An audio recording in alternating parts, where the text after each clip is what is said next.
ভর্তালয় চ্যানেলে শুধু ভর্তায় পরিবেশন হবে এমনটাই তো। সুপ্রিয় দর্শক, আসসালামু আলাইকুম। নিয়ে এলাম আমাদের দেশীয় একটি সুস্বাদু মাছের ভর্তা রেসিপি।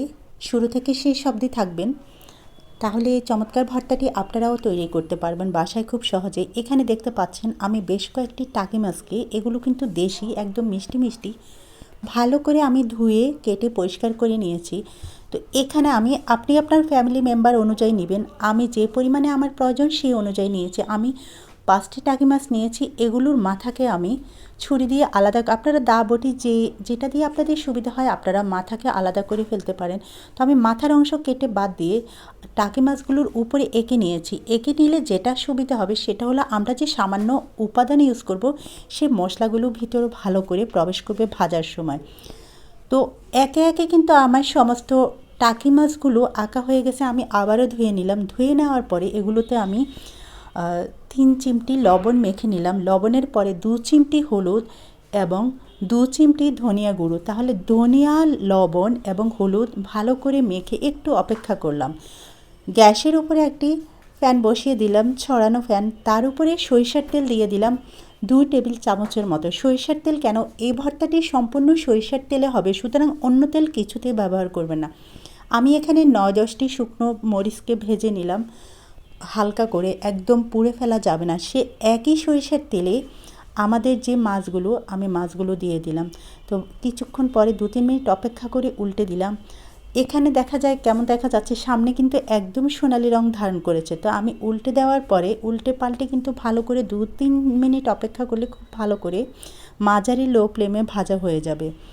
মাছগুলোকে এক পাশে রেখে আমি বাকি এক পাশে 3 কোষ রসুনকে মাঝখানে ফালি করে দিয়েছি। সেখানে আরও সামান্য কিছু সরিষার তেল দিয়ে দিলাম, অর্থাৎ 1 টিস্পুনের মতো হবে।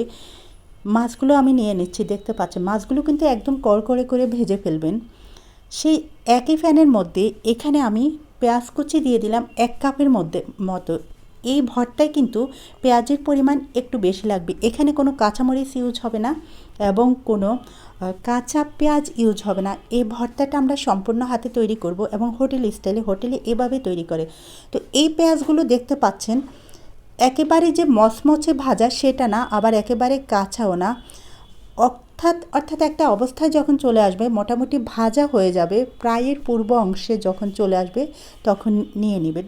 এবার আমরা ভর্তা তৈরিতে চলে এলাম। দেখতে পাচ্ছেন একে একে আমি এখানে ধনিয়া পাতা কুচি নিয়েছি 3 টেবিল চামচের মতো। আমাদের সেই ভাজা শুকনো মরিচগুলো, তারপরে যে পেঁয়াজগুলো। এবার আমরা মাছের যে কাঁটাগুলো মাঝখান থেকে খুব সহজে, এটার কাঁটা কিন্তু আলাদা হয়ে যাচ্ছে, আপনারা দেখতে পাচ্ছেন। আমি কাঁটাগুলোকে খুলে মাছগুলোকে হাত দিয়ে ঝুরি ঝুরি করে নিব।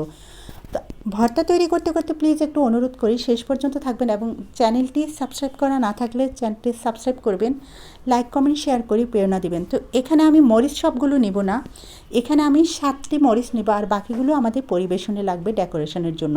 লবণ দিয়ে দিলাম 1/2 টিস্পুন। লবণ আপনি আপনার পরিমাণ মতো সেটা, এগুলো একেবারে অ্যাকুরেট হতে হবে না, আপনার আন্দাজ মতে বা যে পরিমাণে, কেউ লবণ বেশি খায় কেউ কম খায়, সেই অনুযায়ী দিবেন।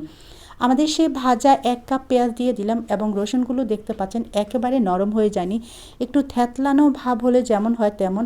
এরকম যখন আড়ভাঙ্গা থাকে তখন যখন দাঁতের নিচে পড়বে অনেক বেশি টেস্টি লাগবে।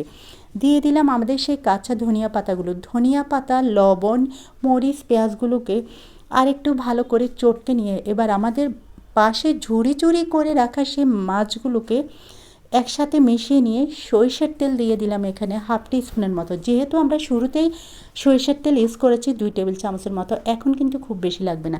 দেখতে পাচ্ছেন লেবু যোগ করেছি। আপনার যদি ভালো লাগে তবে হাতের ভর্তায় কিন্তু কয়েক ফোঁটা লেবুর রস মিশিয়ে নিলে স্বাদের মাত্রা অনেক বেশি বাড়ে এবং রুচিও হয়। তো এই তো এভাবে ঝটপট তৈরি হয়ে গেল হাতে তৈরি দেশীয় টাকি মাছের ভর্তা রেসিপি।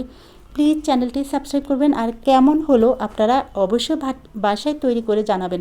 পরিবেশন করতে পারেন হোটেলের মতো এইভাবে, আমি যেভাবে গোল গোল বৃত্তাকার করে, যে গোলা করে এভাবে পরিবেশন, হোটেলে কিন্তু এভাবে পরিবেশন করে। তো এই তো আপনাদেরকে আমি পরিবেশন করে দেখাচ্ছি এভাবে, আমার কিন্তু 5 গোলা হয়েছে।